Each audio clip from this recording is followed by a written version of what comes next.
Before I talk about events in Montserrat, I should talk about events in the UK, where the British government reshuffle announced by the Prime Minister yesterday has resulted in two changes of interest to Montserrat. Well, a number of changes will be of interest to Montserrat, but specifically, there is a new Foreign Secretary, Philip Hammond, who was the Secretary of State for Defence, is replacing William Hague, and Desmond Swayne, who will replace Alan Duncan.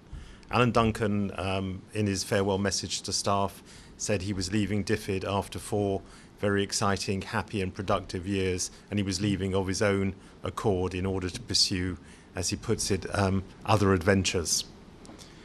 So since the last, and we can talk about that if you wish later, since the last press conference, let's start with DFID visits. I think I mentioned the first one at the last press conference. We had a review for 2 weeks of internal audit and procurement by specialists from DFID, and we still don't have their report yet, but they were looking at procurement and various issues like that. And we had a private sector advisor visiting the week beginning the 30th of June, who looked at how we promote the private sector, and had extensive discussions on that with MDC, among others. We had the Queen's birthday parade on the 16th of June, and as I've said before, and others have said, the precision drill that they put on at the Queen's birthday parade I thought was absolutely excellent, and it was marked as excellent also by our visiting Defence Attaché Patrick Brown. And then we had the Queen's birthday party on the 19th of June, where there was about 350 people attending. Part of the Queen's birthday parade has, of course, been immortalised in the Happy in Montserrat clip that is on YouTube, which I hope you'll have all seen, and will have put a smile on your face, put a smile on mine, even put a smile on Cato's face, actually, which is unusual. We had a meeting of the MVO board. Well, actually, just to clarify, it did not put a smile on Mr. Aspin's face, who was extremely grumpy about the whole thing for reasons which remain difficult to discern. At the MVO board meeting last week, we had a proposal on a change to the hazard level system in Montserrat. That will go, actually, so that was a preliminary discussion, which will go to an NDIPRAC meeting, which is scheduled for next Monday, where we will be looking at a change in the hazard level from 2 to 1, which is good news, but we're also adding another hazard level of 0, because when the volcanologists at MVO set up the hazard level warnings system, they did not envisage the situation which we are currently experiencing, i.e. where the volcano has been quiet for over 4 years now, but that the conditions that would enable them to say that the volcanic eruption was definitely over had been met. Sulfur dioxide continues to come out of the volcano at about 350 tons a day, whereas you would expect if the volcano was inactive, it would be below 50 tons a day, and there is still ground deformation taking place. So this is something that they had never envisaged. Hazard level 1 was originally to say that the volcanic eruption was over. What hazard level 1 will do, subject to the agreement of NDIPRAC, will be to give 24-hour access to Zone C.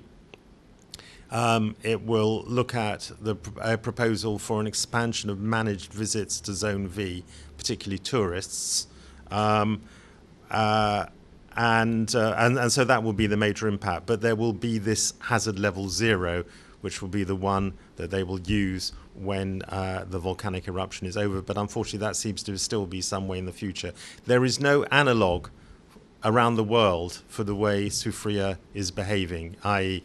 it's behaving itself. It's been quiet for 4 years, but this is very unusual in the rest of the world. The government of Montserrat has, as I've said on a number of occasions, has now instituted an electronic performance management system. At the last count at the end of June, 50% of returns had come in. It's all done electronically. It's all very good. There has been a surge since then, I think, but I'm waiting for definitive figures. I circulated the system among other overseas territories as an example of where Montserrat is taking a lead in electronic data management, and there was interest, at least from two, TCI and BVI, who asked for further details, and I've sent that. As you all know, the Legislative Assembly, the last Legislative Assembly, assented to some very important legislation on the regulation of the legal profession, amendments to the Penal Code, the Public Administration Bill, and the dissolution of the Tourist Board, all of which have now been assented to and therefore are now part of the law. As a follow-up from something we were talking about when the UK headed the G8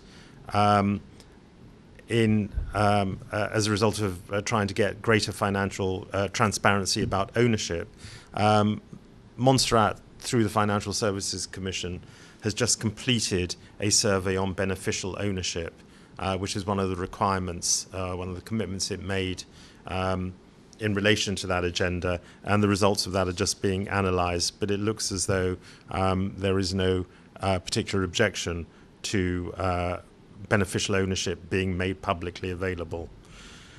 We are in the start of initial planning mode for the Joint Ministerial Council, the annual Joint Ministerial Council between the UK and leaders of the overseas territories. The Premier is currently in the Cayman Islands, where the overseas territories are having a preliminary planning meeting this week. I will be away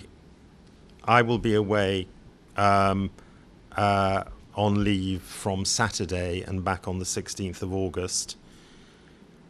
The major upcoming event for us, apart from the election, of course, is that HMS Argyll is visiting Montserrat from the 26th to the 28th of July. We will hand over a press release at the end of this meeting, but I just hand over to Mark now to just give a summary of what we hope that Argyll will do. The usual elements of the programme will be followed. That the captain and in fact the defence advisor will also be on board when it comes round the bluff. We'll come ashore to make some courtesy calls. As the Governor says, he's going to be on leave, and I believe the Premier is as well. So it would be their people acting on their behalf. Then basically the programme's divided into three sections, what we call CIMIC projects, civil military cooperation projects, as we had last year when HMS Lancaster visited. We've got a number. These are essentially projects between the community and the ship. The Governor's officer facilitates them, but we're not directly involved. And there's going to be more projects of painting and maintenance in various locations on the island. And we've been talking with various facilitators who are locally who are really organising the activity. We've then got a number of different training exercises to do with disaster management, including a command and control exercise that Billy Darrow at DMCA is designing right at the moment, but it will involve the ship's helicopter, the ship's company coming ashore on the Monday to set up a command post, the helicopter flying in with an underslung load, and this will all be carried out on the cricket field at Little Bay, to give people here locally an idea of what the mechanism is to get supplies from the ship to the shore if you're using the helicopter. We're going to have fire and rescue training. The elements are still being discussed, but one that has been agreed is chainsaw training, which is quite important. The helicopter is going to have a number of flights for differing reasons, but the main one will be so that the current flight crew are actually familiar with the lie of Montserrat should they have to come back to our aid. there will be other elements which we're still trying to develop, because the ship is going from OT to OT and doesn't really get down to detailed planning until it gets quite near us, so we're still in discussion on a lot of this. There will be hospitality, including a reception on board the vessel on the Saturday evening. The acting governor is going to give a lunch for various people on the Sunday. There will be sporting fixtures on the Sunday. I think it's football and cricket. And then there will be the opportunity for people to visit the ship. This is going to be mainly for the cadet corps and others. Unfortunately, young children won't be able to go because the vagaries of trying to get them from the Liberty boat onto the ladder are such that those are risks we can't take. And one of the groups of visitors will be our good friends, the press corps, when there will be a press conference on board just before the ship leaves at around about 7 o'clock on the Monday evening. Okay, just a brief update on the 4 key components of the SGP infrastructure. On access, we've got a business case that's been finalized. It's currently being approved by our minister. We've also got work being finalized this week on tourism and on fiber optic. And tourism, essentially because of the now merger or MTB being, or its mandate being taken over by that of the MDC. So we're working through that to finalize that business case. But most important, I think, is on geothermal, where you are aware that as we spoke in the last press conference, that we got approval for the drilling of a 3rd well. And in particular, we are currently moving ahead with the implementation of that work, but also in putting together the final business case for the final phase on geothermal, which is the plant installation, but also critically the transmission line, which takes the power from the geothermal site to the power station project, which, as you're aware, is also proceeding at the moment, which we already had approval for. So that's just a brief update on where we are, and hopefully the next time we have a press conference, we should be able to give you greater detail on where we are with those business cases in terms of the approvals. 3 sites were identified as possible sites for drilling. So the initial program was supposed to be a 3-well program, but we decided, because of, again, funding, that we were going to start off with a 2-well program. Now, both wells, as I explained the last time, and as Mike Allen explained when he was on island in that meeting which you attended, is that both wells are producing just on about 1.5 megawatts. But that doesn't give it gives Montserrat, it meets your current demand, but doesn't cover for the future. And if you will note, with a 2-well program, you need to produce from one well and re-inject in that other wells, which then means you're only going to produce about 1.5 megawatts, which doesn't even cover your peak demand, which is at about 1.7. Therefore, drilling a 3rd well, and this is the case we put to the minister, we said it's important to drill a 3rd well so that you are able to then use the other 2 wells to produce and then re-inject in the 3rd well to make sure that you're maintaining the quality of your reserve and the pressures and the temperatures. And therefore, by drilling a 3rd well, it gives you the option for re-injecting, and which then means you can produce at least 3 megawatts of power, which then means that Montserrat at least would have enough spare capacity for future expansion on geothermal. And just to add to that, what's happening next week, and you'll be invited to a press conference, I think, on Wednesday when the Geothermal Steering Committee meets. Next week, we've got a team of experts coming in, Mike Allen, together with Graham Ryan and another of their colleagues from the Auckland University, who are going to be working on that site identification. They'll also be working with Paul Brophy and the team that has done the current drilling, Capuano, to essentially bring together the expertise and knowledge gained from the first 2 wells in drilling and all the testing that has been done to help in siting of where the 3rd well will be. The general idea is known, but the key is to find an ideal spot as to where the drilling will take place. And again, it's based on all the information that has been gleaned from the first 2 wells, the drilling, the testing of that equipment, but also on additional techniques that Graham Ryan and the team in Auckland University have been working on over the last year in essentially updating their model, which again was used, if you remember, in the first instance to site the first 2 wells as well as where the third one is supposed to be located. The geothermal thing is big business to Montserrat. And for those who can look at the little technical things and expand on it and so on, it's useful. Because the question I asked about if the drilling of the third one is impacted by what we learned from that thing, that should be, that's good information as well. Well, I guess the technical report is made available to people who might be drilling the third well, etc. Obviously, I mean, but it's not. I mean, it could. I don't know. You need to speak to the Ministry of Communications, but it's a terribly technical report. The summary report says, as Cato has said, what the capacities are, and that's the main thing that people want to know. No reason that I can't ask somebody what does this mean and what does that mean. Okay. For our information and to pass it on to the public. It got to be.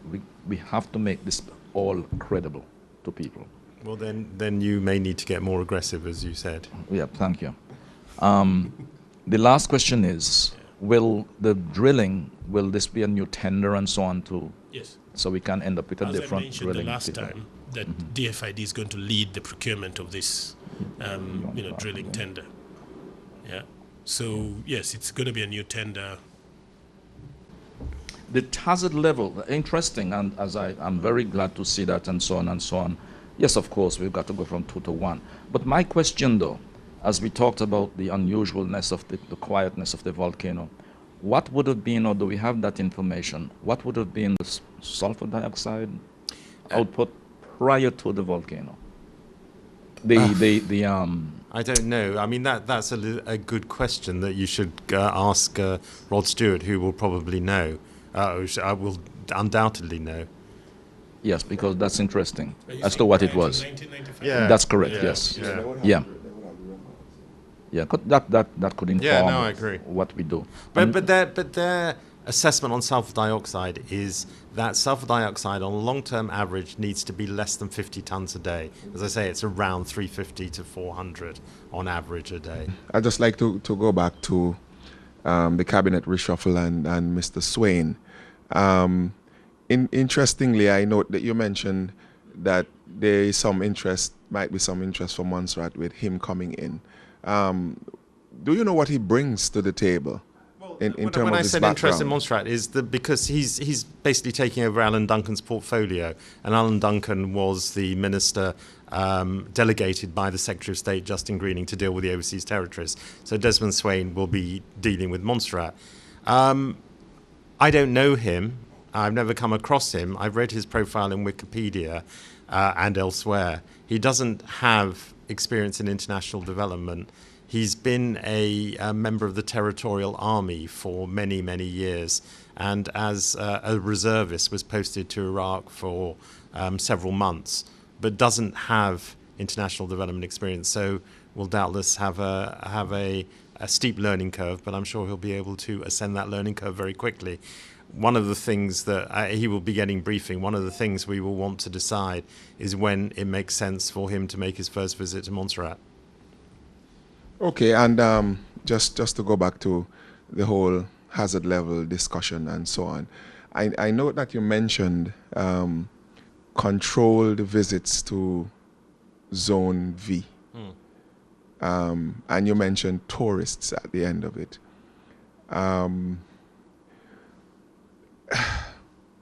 I exhale because I'm, having dealt with situations before and exposing a certain number of persons to the possible dangers in that area. Looking back at the time, if there is to be a possible collapse, the time it takes to reach the sea, which was, I think, pinned at 90 seconds or somewhere about that. So I usually get very weary of people going into Plymouth. So I hope that during the discussions that you would weigh the possibility of a collapse against the number of persons going into the area and so on in the discussion at the NDPRAC. Absolutely. We've had a number of risk assessments over the years, by Willie Aspinall in particular. We will take those into account. Whatever is agreed with, in particular, Rod Stewart, because he's the one who's, of course, most concerned about warnings. But we do think that at the moment, the risk from the volcano is sufficient to expand the number of people that can go into the exclusion zone from essential workers to managed visits by tourists, because we think it will be a big draw. It will be money for Montserrat. You know, you'll have a bus from the ferry or whatever as part of a day trip experience. So we think we should exploit that in the same way as geothermal. The volcano is giving something back to Montserrat by way of geothermal, so it can give us something back by way of a tourist experience.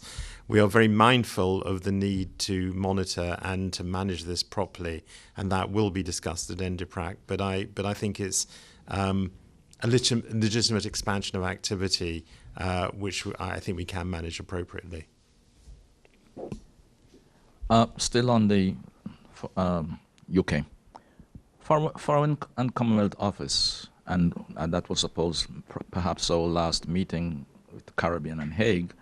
They held a meeting which they hold every 2 years, where they met with Caribbean ministers in high-level talks on prosperity and security at what was the 8th UK Caribbean Ministers Forum. Montserrat was absent. How is that?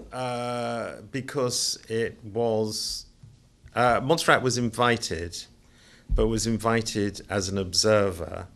The Premier took the view that as Montserrat was a full member of the CARICOM, it should be invited as a full member, and in the light of that, decided that it wasn't sensible for Montserrat to attend, but Montserrat was invited. But BVI was there. Yeah, no. TCI was there. No, all the But overseas territory. Yeah, but there is a particular issue about the status of Montserrat as an independent member of the as a full member of CARICOM, which BVI and TCI are not. Precisely. So that's my point. No, they were there as observers. How could they were there as observers. The Premier took quite rightly, took a legitimate view that since Montserrat was a full member of CARICOM, it should be invited as a full participant rather than as an observer. And as it was only invited as an observer, he declined to attend. I'm sorry. I'm afraid I don't agree, because I'm just the messenger on this. You need to speak to the Premier on this. The position that was taken, because these were serious talks. I mean, to be talking about education, security. I mean, every press conference we're talking about security when we get the opportunity to, and whatever support we they can will give be talking to us. about security and prosperity, which are the two themes of the Joint Ministerial Council in December, specifically, obviously, in relation to the overseas territories. The thing says the events focused on joint efforts to promote prosperity and encourage economic growth. Have you seen the communique? I haven't seen the communique. This was just a release on this. I'd appreciate that very much.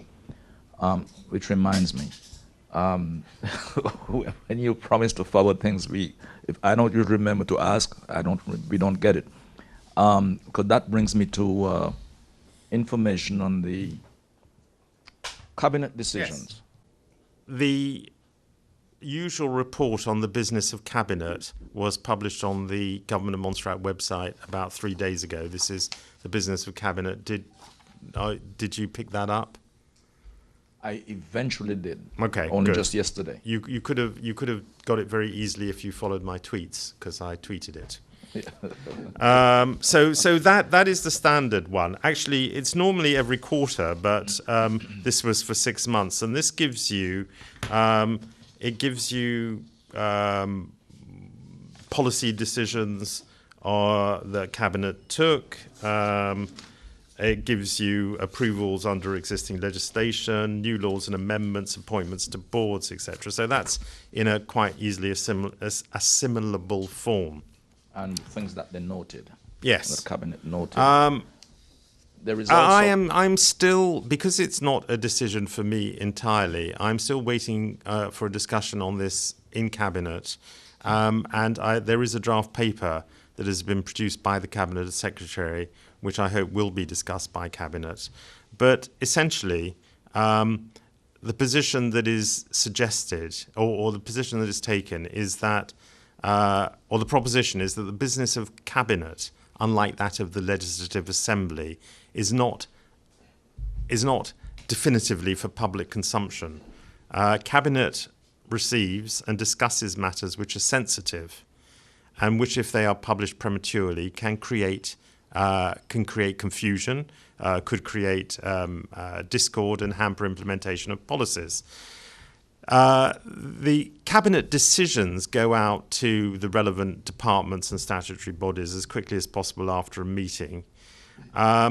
Decisions which are statutory or regulatory will be published via statutory rules and orders. Significant policy pronouncements should be made in the Legislative Assembly by the relevant minister prior to the issuance to the general public, but as soon as they're made, as soon as they're spoken in the Legislative Assembly, of course, by definition, they're available to the general public. Discussions of a financial nature are never made public except by the Minister of Finance. Under current conditions, the public is kept informed of the business of Cabinet through this paper, a publication of the business of Cabinet, periodic press briefings by GIU, and specific press releases by ministers on major policy issues, and indeed by this office. So that's the current position, that is the current position which needs to be discussed by Cabinet and will be discussed by Cabinet, I hope, in the next couple of meetings. Whenever we get papers on import of equipment duty-free, there have been quite a lot of them because it's one of the major aims of us stimulating the private sector in Montserrat, and it is it's quite similar to the schemes that operate elsewhere in the Caribbean. There is a very specific, in the paper, identification of the equipment to which the exemption refers to. So there is, often in the Cabinet, we are worried that there is ambiguity, because ambiguity is what customs don't like. They need to know exactly what the equipment is. So with great pains to establish what the equipment is that has got the exemption. I don't know what the feedback is like in terms of creating that environment for the private sector to really take the lead. You know, what is the feedback you're getting in that regard? Creating that enabling environment that we spoke about so often. Yeah, I think if you remember when we did the work on the SGP and the reform side, one of the things that was highlighted as something that had to be done post reforms being implemented, which normally takes a year, 2 years, is that survey. And it just happens that we, Sila, who is the new PSD advisor, met with the Chamber of Commerce. And currently there's an ongoing discussion between the MDC and the Chamber of Commerce working together to undertake the next survey of business confidence, or in particular highlighting any sort of issues that may be emerging. And we think that piece of work is very, very important, because what it will do, it will say, in particular, it will show us that either those reforms are having any sort of impact and the type of impact they're having on businesses, and again addressing your question on whether there's been an improvement in that enabling environment, or if not, what are the key areas? Just to touch on the point that was raised previous to your question, in particular with the incentives.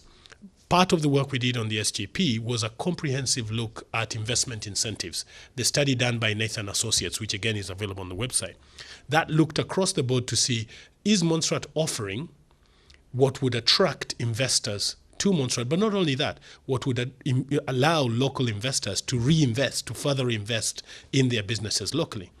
And that work highlighted a number of incentives. So for example, I think Montserrat used to only offer 10 years sort of investment incentives, and yet the region had moved to 15 years, particularly in various industries, be it tourism or whatever. And the outcome of that piece of work was to move let the investment legislation reflect the fact that there was a need to move up from 10 to 15 years. So there are areas where that has been done, which in a way you could say improves the enabling environment, but you will not know that until this survey is undertaken this year as is planned, which will then tell us really that actually as a result of that, that attracted X investor to Montserrat. But critically for me, it's the local private sector who you really need to get some sort of feedback from, particularly in the activities of what the MDC is doing on the business financing facility and how they're working to support local businesses. Also, in highlighting, for example, from the Chamber of Commerce or the Small Business Association, what are those key areas that they still feel there's significant red tape within the government that needs to be addressed. And I think one of the recommendations from the annual review that's been done of the MDC is for that survey to be done consistently on an annual basis to ensure that we're building up an evidence base of what are those issues. And those issues will then be obviously transmitted through you guys in the press to ensure that, look, a survey highlighted X issue with dealing with a particular government department. Why is it not being addressed a year later and it's still cropping up year on year?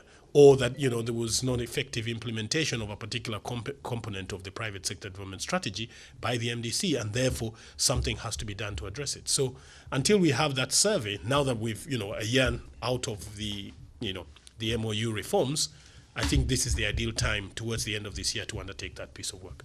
You'll note that because of a number of procurement problems over the last year, one of the things that DFID decided to do was to pay for a consultancy, a long-term 6-month consultancy, Crown Agents, who are currently working with the Ministry of Finance to review the current procurement regulations to see whether or not they are fit for purpose, but also to ensure that the regulations were conducive to the environments. Because let me explain this.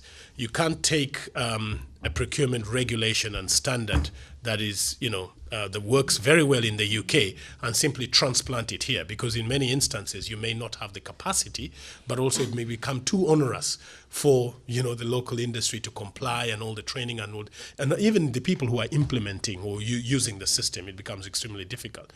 So what Crown Agents have been tasked with is looking at, yes, what's international good practice, but how do you then tailor that to the local situation, the legislation that exists in Montserrat, and the kind of procurement that you're undertaking in Montserrat? Because Montserrat doesn't undertake, a whole wide range of procurement. Mainly, you're talking infrastructure, you may be talking, purchase of goods and services here and there, but it's mainly on the infrastructure side. So that piece of work at the moment is looking at proposed amendments to the legislation. The second area it's looking at is setting out templates so that you understand a tender document should have the standard format and what that format is, and if it is properly understood, then you would not have this variance between submissions that are going into the Central Tenders Board. The other area is looking at what happens at departmental procurement.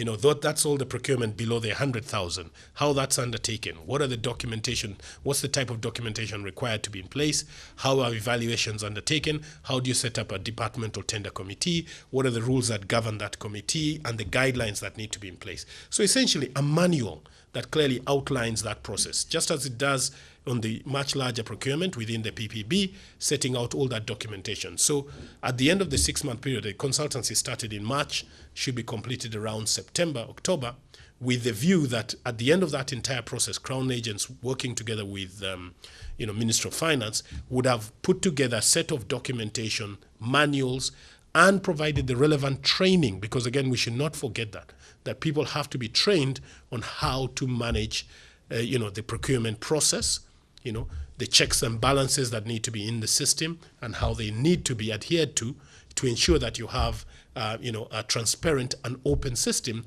that delivers value for money for Montserrat, but more critically also for the people who are funding those particular projects. It's the same procurement regulations, same forms for something below 100,000 as it is for something in the millions of EC dollars. That cannot be right. So I think there will certainly be 2 bands of procurement, but I think there may even be 3, depending on what the range of the project is. We have to have a simplified system for the vast bulk of procurement that we do here. One of the questions I have is that they're actually accusing government departments for not obeying the rules that are presently in force. That's the. Well, and I think mean, James is if there pretty are much saying the same thing. disputes, as there may well be on that grounds, then there is a process by which those can be resolved, or if necessary, through the legal system. MUL have their own procurement guidelines in place when they are going out to procure equipment for the power station or for whatever it is. At the same time, the same mechanism that is in place for the parastatals is what has been put in place for MDC. MUL's procurement guidelines are agreed by the government sponsored PPB. So, because remember, on the private sector side, you want them to have that flexibility to move quickly in terms of their procurement, but it has to be in line with the specified guidelines. The MDC produced a set of procurement guidelines which went to the PPB, which are currently being reviewed, as I was told last week, by the Attorney General's office as the final step before that is finally put in place. In the interim, they have an arrangement in place. If you remember the procurement of the beach bars that you're talking about, they went out to tender, and I think we addressed this issue before. They went out to tender and for a labor-only contract. The tenders that came in were double the price of what they had in terms of a budget to build those actual buildings. So they had to use the in-house, delivery mechanism to actually deliver those particular. They're best placed to answer which that. David, I noticed, congratulated them for. I mean, listen, the funding wasn't, directly our funding, but what is important is the fact that if you see what has been delivered in 8-9 months, I think it's an indication of what can be what can be delivered. It's what you want from a private sector driven entity actually going out there and delivering within a limited budget and a constrained budget. Because in many instances, you can't just assume that you'll start a project and will always get an infusion of funding. MDC is not in that position. The funding is fixed. It's not like, for example, if you're building government accommodation and you run out of money, you can come to DFID and say, unfortunately, we need to finish off this project.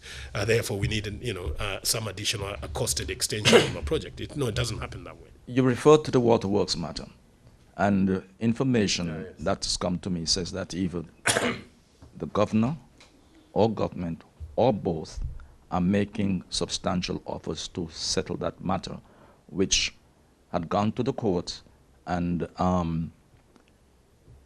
sorry, let me just interrupt you because that is absolutely not the case. There is I have a letter from a legal representative here asking about that case.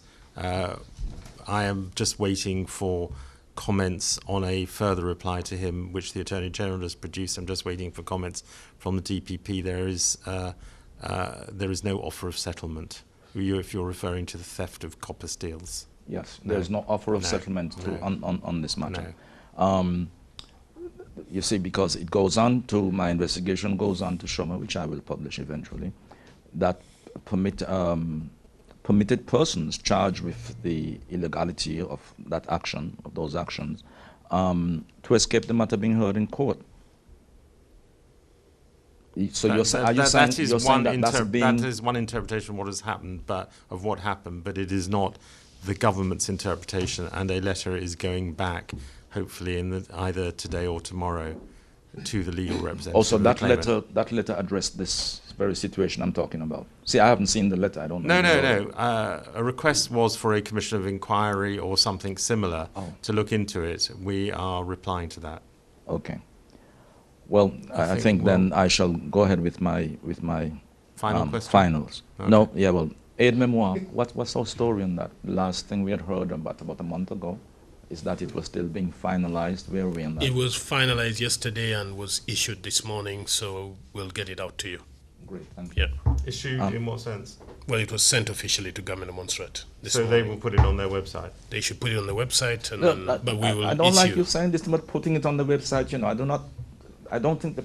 Anyway, let's not get into that. Well, it's put on the website for you then to take off and circulate in the way you wish. Yes, but you see, it can be there, and I'll never see it for 2 more months. So, I mean, what has happened to this thing being sent to us, and we have a little discussion on it, and so on and so on. There's no need to argue. You'll get the. Thank you very much, Mr. Cato. Well, Dr. Cato. Well, that's a very good moment on which to finish. One last question. No, Argyle. Argyle has been here before, hasn't it? Yes. Yes, I mean, Richard, it's about 5 years ago. That's that long. Yeah, something like that. Thank you. That's my last question.